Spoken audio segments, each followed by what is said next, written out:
So you want the Packers to add a cornerback at the trade deadline. The problem isn't the wanting, it's the market.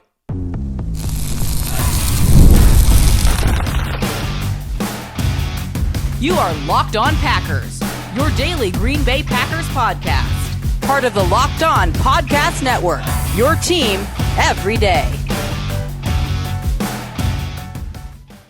You are Locked On Packers, part of the Locked On Podcast Network, your team every day. I'm Peter Bukowski, and I cover the Packers for The Leap, a newsletter I would love for you to subscribe to. Follow me on Twitter, Peter_Bukowski. Follow the podcast on Twitter, Locked On Packers. Like us on Facebook. Subscribe to the podcast, iTunes, Spotify, Google. Wherever you find podcasts, you will find Locked On Packers, the #1 Packers podcast on the internet. And the show for fans who know what happened, they want to know why and how. Thanks to everyone who makes Locked On Packers their first listen every day. We hope you like starting your day with us as much as we like starting our day with you. This episode brought to you by our friends at Mazda. Like Packers players, Mazda sweats every detail because when you make every move count, pulling off the unexpected is only the beginning. Stay tuned later for highlights in this week's Moving the Game Forward. Mazda, move and be moved. The concern about the Packers cornerback room is real. They are one injury away from having real issues. And I think that there are going to be fans, media folks, who would tell you they already have issues. Keyshawn Nixon, Carrington Valentine, that is not a championship level boundary set of cornerbacks. The critics will tell you. I will tell you, I watched week 1. I watched week 2 when this defense dominated two really good offenses. I watched against the Philadelphia Eagles in the playoffs last year, a worse version of these players, by the way, a worse version of Javon Bullard, a worse version of Evan Williams, a worse version of Quay Walker and Edgerrin Cooper than we're seeing now. We could quibble about Edge Cooper. He was playing awesome at the end of last year. He has not played as well as that version of him this year. But also, this version has Micah Parsons. This version has a fully unlocked Rashawn Gary and Devontae Wyatt. I've seen this cornerback room be good enough. And that was before you add whatever you're going to get from Nate Hobbs. And I want to spend a second on the Nate Hobbs part of this. He gave what I thought was an excellent answer earlier this week at his locker about playing corner. And some people are going to take it as an excuse. I did not take it as one at all. He said, You can play well for 90% of your snaps, but if you don't for 10%, you had a bad game. And think about that.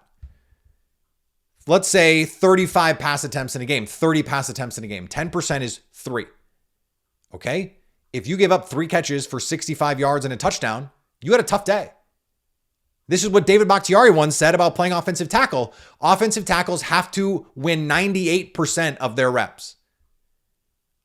Defensive ends, they only need to win 1 rep to wreck a game. 1 sack, and they've done their job. 1 splash play, 1 fumble caused, 1 TFL can be hugely impactful. Whereas an offensive tackle has to win 95, 96% of their reps. I also think there is a difference. I said this on the squad show, and I'm going to reiterate it here. There is a difference in playing for the Las Vegas Raiders in games that do not matter and playing every week with championship level expectations. He did not have to be locked in the same way as a Raider that he does as a Packer. And so he is someone who naturally plays with a high level of intensity, but he's finding his way on a new team, in a new defense, in a new role where he's playing primarily on the outside. I'm willing to bet on a corner with his movement skills, with his mentality, aggressiveness. We haven't seen the aggressiveness this year. We haven't seen the I'm going to come down and tackle you with force kind of player this year. We saw it in camp, but then he got hurt. And then, he was kind of in and out of the lineup, battling Carrington Valentine, then got all the snaps, was bad. And admittedly, he was bad. And he will be the first to tell you he has not played the way that he hoped to play. The Packers have not lost confidence in him. Jeff Hafley said he was not benched, which he was. But I am willing to give him some grace. The problem is this team is ready to win right now. Like they have to go in on Sunday. They got to win next week against a really good Eagles team, or at least a really talented Eagles team. I don't know if they're really good. But so that gives you 3 boundary corners that you feel like you were comfortable playing. I think Carrington Valentine's a nice player. I think Keyshawn Nixon has turned himself into a really nice player. Is it, the Legion of Boom? No. But when you have this pass rush, when you have this safety group, when you have Jeff Hafley, it doesn't need to be. And I've compared it a lot over the course of the last couple of months to the Vic Fangio 2010s 49ers defenses, where your pass rush was doing all the work, and then your second level defenders were eating up everything, and your corners just had to survive. You can't name the corners who started for the 49ers team that beat the Packers in the playoffs. I bet think real hard. I bet you cannot name them. But you remembered Sean Golson. You remember Dante Whitner, and those guys weren't even great players. They're not Hall of Fame players. Those are good players. Like Patrick Willis and Navarro Bowman. Yeah, those are, Hall of Fame caliber players. All pro caliber players. And then they had the Smith brothers. And they had Vic Fangio. That's more how this team is built. And that's okay. You can go to a Super Bowl and win with that as the structure of your defense. But they are one injury away. If Nate Hobbs is going to keep playing like this and they're going to try and figure out where he fits best and are they going to give him some more reps in the slot, third down, those kinds of things, I'm for it. We've talked about it. If Carrington Valentine is hurt and they have to play Nate Hobbs outside, or if Keyshawn Nixon gets hurt and they got to play both of those guys, suddenly you have a depth problem. You basically can't play dime defense. You don't have the players. Like Kamal Hadden, he doesn't really play special teams, so I don't really know what he does for this Packers team. But the problem with going out on the market is a lot of the players that I hear talked about are slot players. Roger McCreary was a name thrown out there. Well, I think he would have been a slot-only player for the Packers. Alontae Taylor is a slot player. Jerrion Jones was named in ESPN as a potential trade target, barely playing in Jacksonville. I thought had a nice rookie season. He's a nickel. He's the slot. Had a pre-draft meeting with the Packers, a visit. He's 5'11", 190. Like that's, by Packers standards, that's right on the borderline. Now, if they think you could play outside and you could get him for a 6th round pick, you got to do that. But that's the other part is the Packers don't have their 1st round pick. And so my guess is they're going to be wary about giving away picks. Now, if we're talking about late day 3 picks, I don't think it's the end of the world. But there isn't Rasul Douglas was traded for a 3rd. The Packers can't really afford to give up a 3rd. And there's not really a player out there who is available and warrants that sort of investment. So now we're talking about flyers. We're talking about the Deonte Banks in New York, caliber of player, and that would only be flyer depth kind of stuff. I don't know how much that actually helps you. We don't know what the health of Asante Samuel Jr. is still unemployed. If the Packers were to sign him, how healthy can he get? How fast can he get up to speed? I don't know. I think Christian Fulton is an interesting name in Kansas City. They signed him to a 2-year contract, and he's basically not playing. Noel Williams, one of Locked On Packers' favorite corners, has eaten his snaps. He's at least played football. Would the Chiefs trade him for, very little? Reek Woolen is the name out there, but that seems more of a effort and fit kind of situation. They still need corners. Like they're a banged up secondary right now. So are the Packers going to trade them a corner? They don't have anybody to trade. And the whole point is you're adding for depth. So I just don't see anything out there where I go, the Packers, if that's an option, you have to do. I don't see that. I would be in favor of combing the market, to be sure, seeing what could be had out there.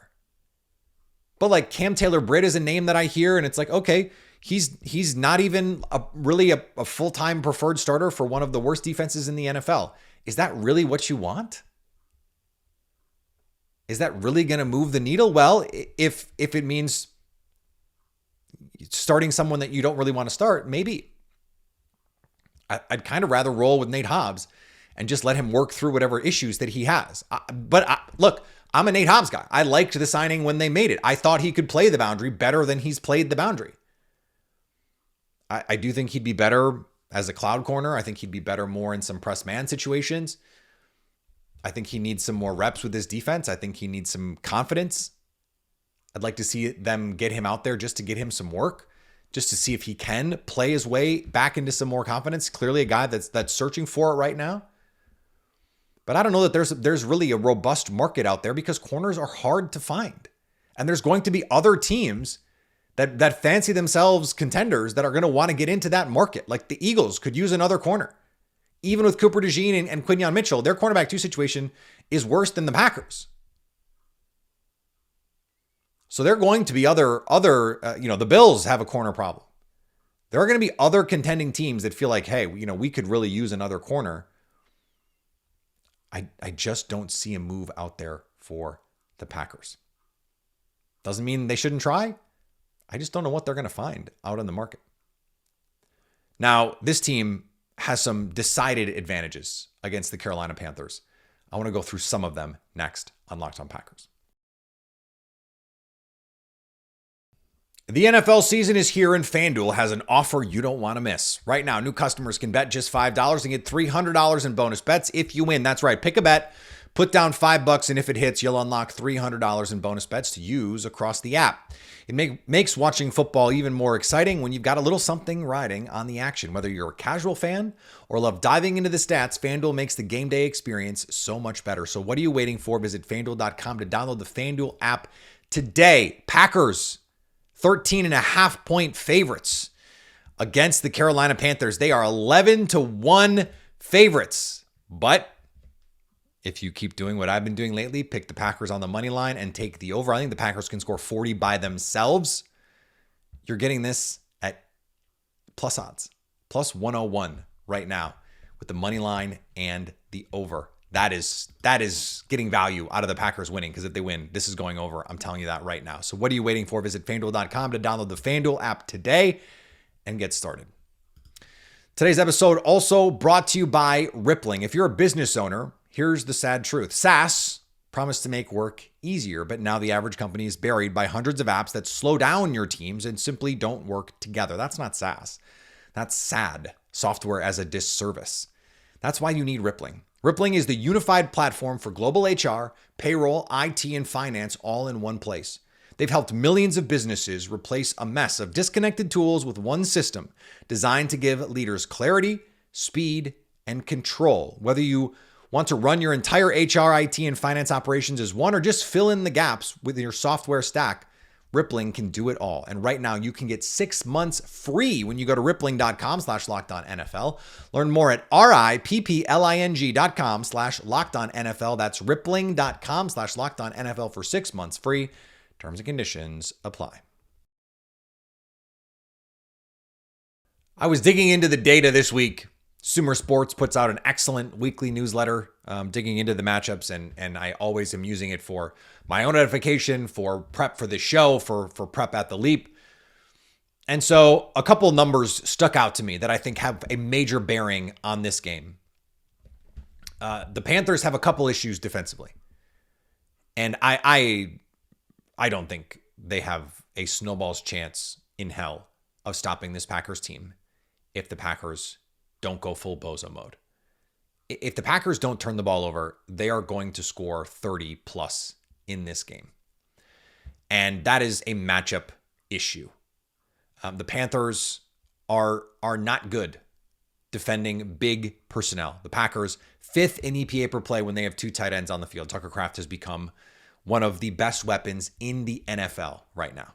If you look at pass catching EPA, he's top 10, not just for tight ends, for pass catchers, period. The Panthers are 25th in EPA per play against 2 tight end sets. So this is a Panthers team that is going to struggle matching up with Tucker Kraft because everyone is going to struggle matching up with Tucker Kraft. But the biggest problem for the Panthers defense is they cannot rush the passer at all. At all. And you heard Julian Council on our crossover show that there are Panthers fans that are like, well, what about Kayvon Thibodeau and a pass rusher trade, which is hilarious because they traded Brian Burns specifically because they did not want to pay him. Well, you have to pressure the Packers and Jordan Love or he's going to torch you. Jordan Love's completion percentage when he has a clean pocket, if you adjust for drops and throwaways, is almost 89%. 9 out of 10 throws from a clean pocket by Jordan Love are completed or thrown away or dropped, basically. So we're talking about elite level stuff, right? Leads the league, of course. Of course it does. Regular completion percentage is 86% from a clean pocket.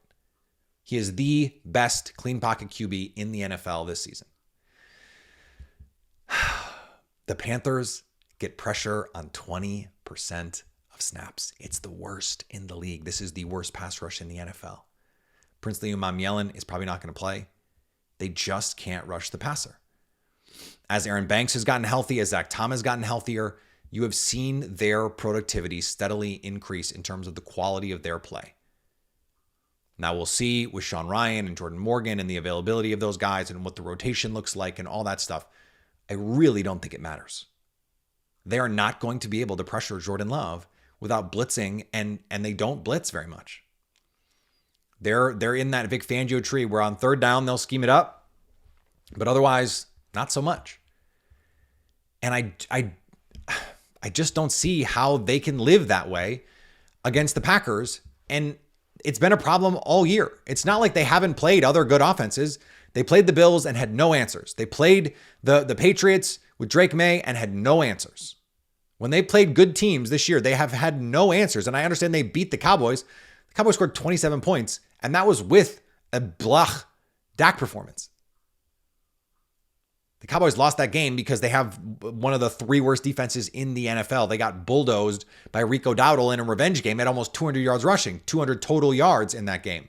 Led the Panthers in rushing and receiving. It was an embarrassing performance by the Dallas Cowboys in a slew of embarrassing performances defensively, which have been going on all season. Now, there's this other part of this where the structure of this Panthers defense is just not what you want.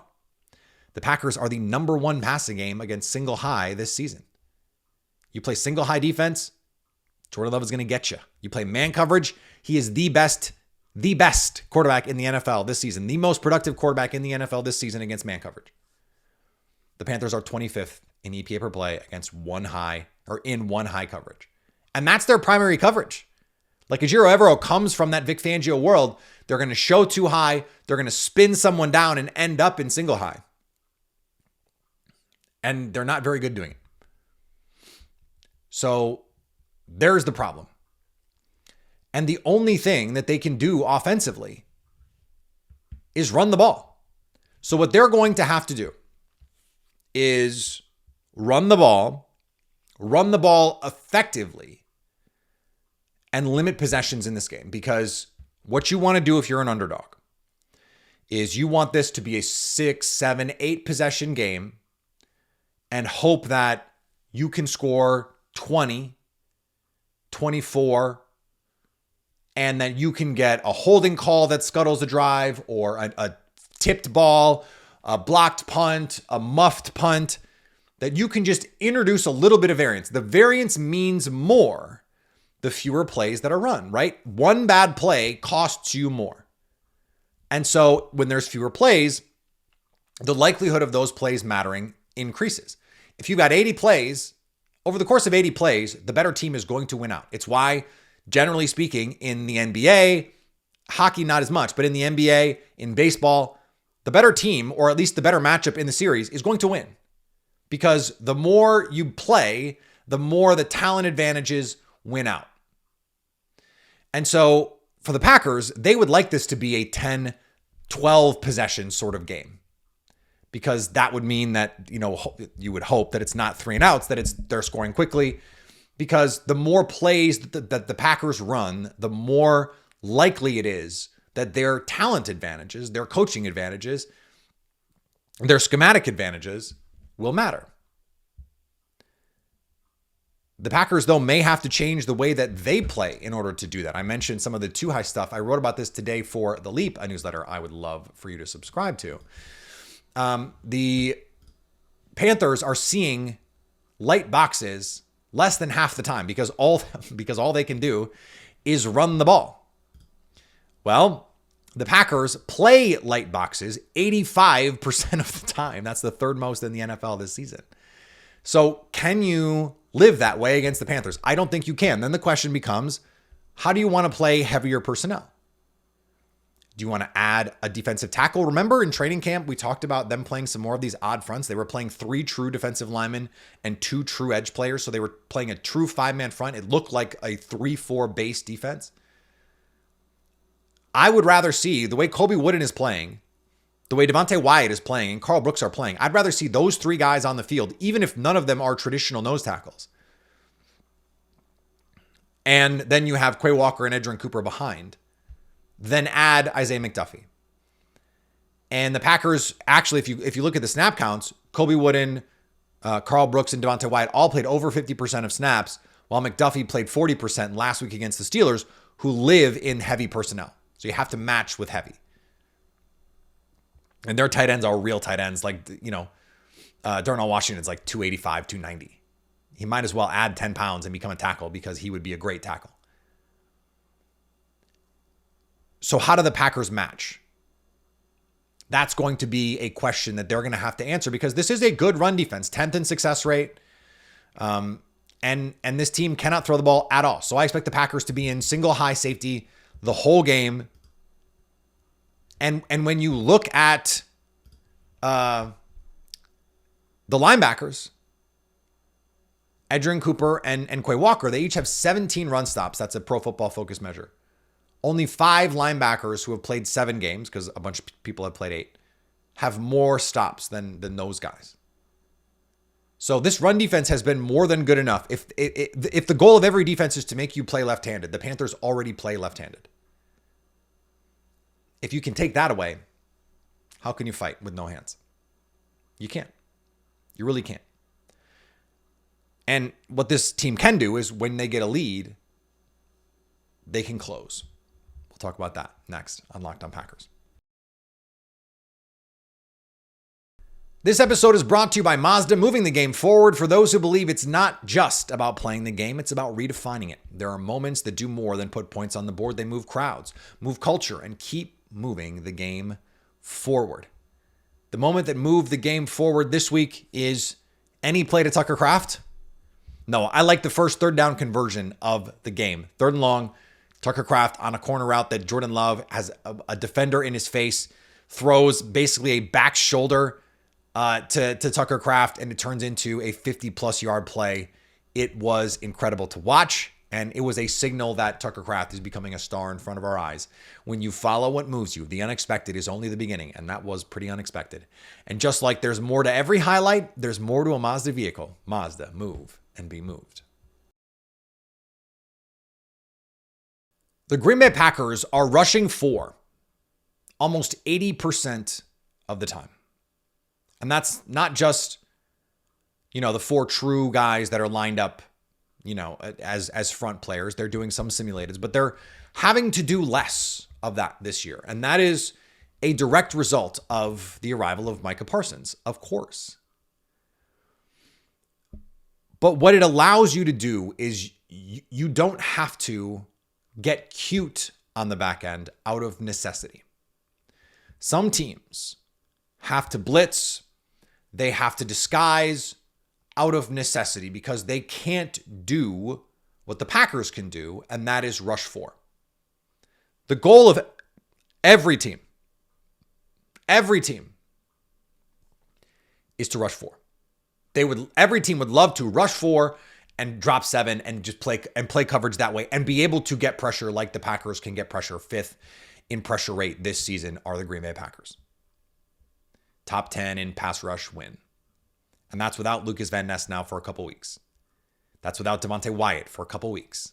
That's breaking in Colby Wooden and Warren Brinson and Nazir Stackhouse. 2 of those guys are rookies. Colby Wooden playing really heavy reps for the first time in his NFL career. It just lets Jeff Hafley do more with his coverage shells. Disguise coverage if he wants. Now, I think there are times, he gets a little galaxy brained and it's sort of like, well, is this really the best thing? But it just frees everybody else up when your front can do that. And you're not creating disadvantageous opportunities on the back end. I don't think the Packers want to play a lot of man coverage with this group of players.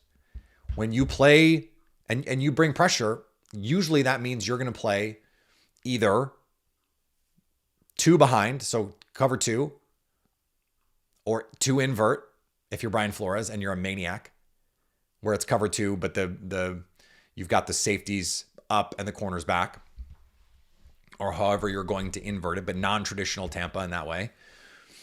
Or you're going to play man coverage. Like, it's hard to blitz and just say, well, we're just going to play static cover three. That's just usually not what you do. And so when you're showing different versions of pressure, and you can show simulated pressure where you're walking a guy up and it's looked like he's going to come and then he's backing out. I like to be able to play games with protections that way. I think lately, if I have one criticism of this defense, it's that they're showing a ton of that double mug where you got two linebackers in the A gap lining up over the center. A ton of it. They don't bring it.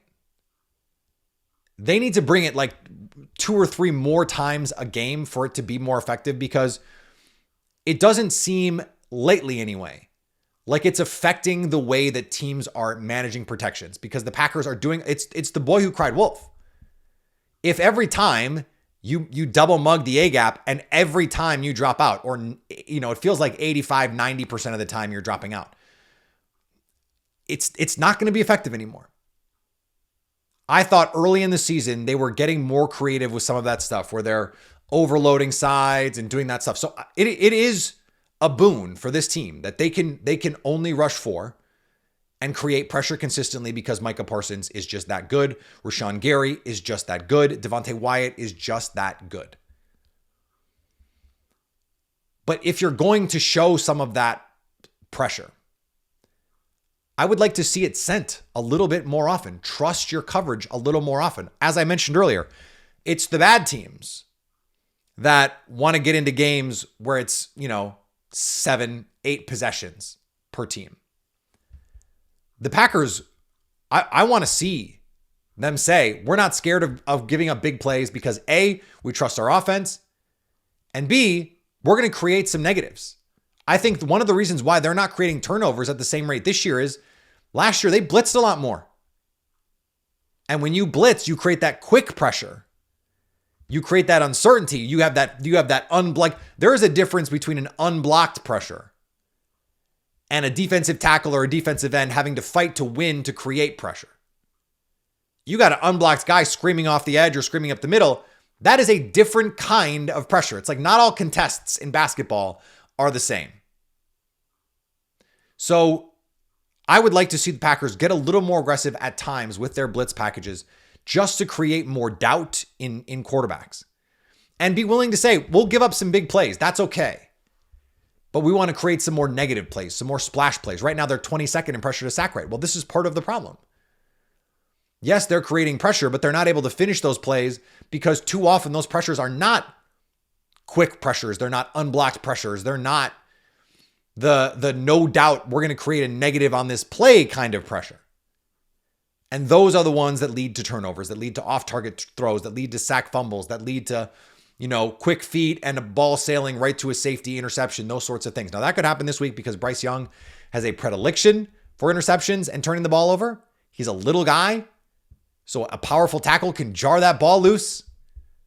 He's going to try and make plays, and Micah, in just about every game he's played, has had a play where he's trying to hawk some quarterback down from behind.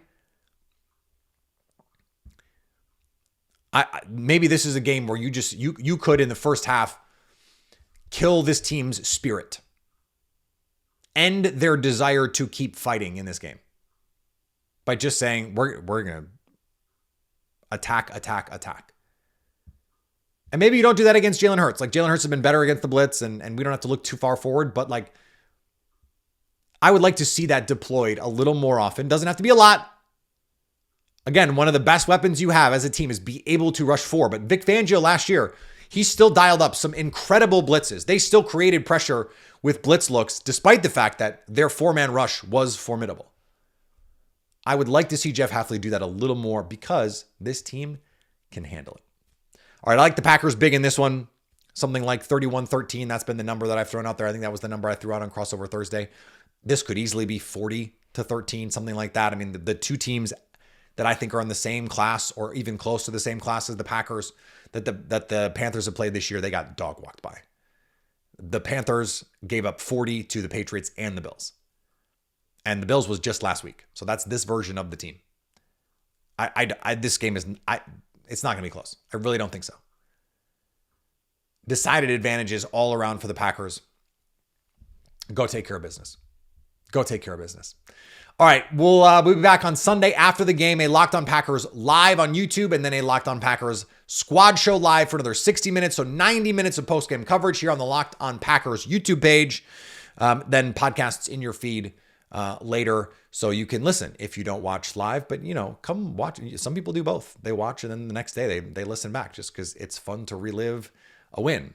Less fun if they lose, of course. Follow me on the socials. Follow the podcast on the socials. Subscribe wherever you get podcasts. Subscribe on YouTube so you can come hang live with us. You'll get the notifications when we're going live so you can stay Locked On Packers.